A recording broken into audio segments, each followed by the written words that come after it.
think it's actually what's happening is very dangerous, because what's happening with the Greek Church is they're taking some very, very localized property disputes in which, the High Court of Justice of Israel, which is one of the top high courts in the world, nobody could accuse them of being too nationalistic. And they've basically made a final decision, that the purchase of the hotels in Jaffa Gate were legal. And they were legal because they were sold. They were sold by the previous patriarch. So what we see here in general is the Christian leaders here, the patriarch being the first one, trying to portray a situation in order for their own fundraising purposes. 2 years with COVID means 2 years without tourism, nobody coming to their churches and nobody donating. And so they've kind of created this whole "we are persecuted Christians" narrative, using localized property disputes as proof, and going around the entire world saying that the Christians in the Holy Land are in danger. Completely ignoring, of course, that the only Christians in danger in this region are the ones in countries run by Muslim fundamentalists, and that this country, in fact, our Christian population is growing. And the most educated people in the country are Christian women. And most Christians, when surveyed and polled, they are satisfied with their lives here and will not swap it with anything. So they're taking a localized dispute and they're conflagrating it into some persecution, and they're going around the world selling the story. And what that does is, again, repeats the centuries-old Jewish blood libels. They want to take over the world, they control everything, and basically continuing with anti-Semitism in all the countries that they go and spread these lies to.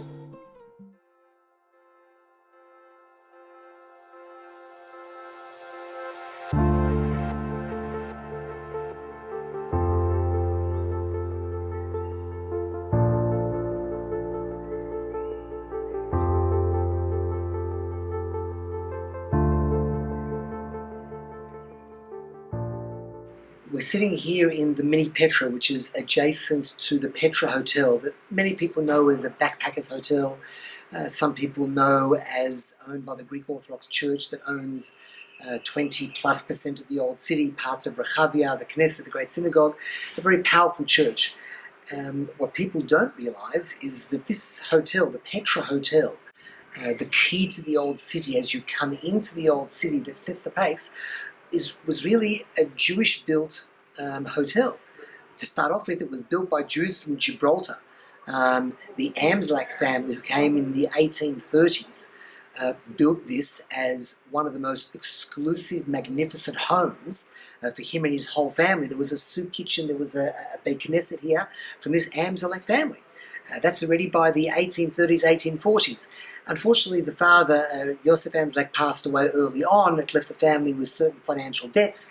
They weren't able to get out of it, and ultimately it was used for a few years, but different owners, as hotels. In fact, at one time, it was even the Mediterranean Hotel that many people know is where Mark Twain stayed, but its location was deep into the old Jewish quarter. Later, it's become the House of Wittenberg. But at one point in time, it was also the location of the Mediterranean Hotel. And then by 1890, it became the hotel owned by the Amdurski family. One doesn't need to be a genius to recognize and to understand basic history that Jews ran it as a kosher hotel with the finest of European furnishings. The mashgiach was Shmuel Salant. Rav Kook stayed here with Herbert Samuel every time they wanted to speak or daven at the Churva. This is where they ate and they stayed. Apparently, Jabotinsky, when he was in jail at some point, demanded kosher food, and he made the British getting kosher food from this hotel. The Mizrahi organization had functions here. The Hebrew University, when it was inaugurated, had their celebrations here.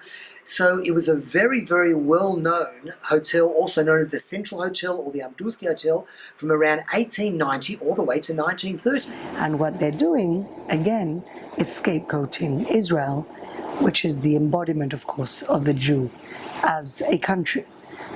Again, it's the same scapegoating for their own purposes.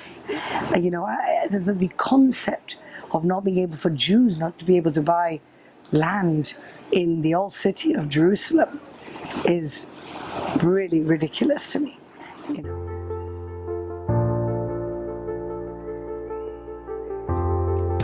Pulse of Israel, frontline videos from the Holy Land. Support our work by donating today.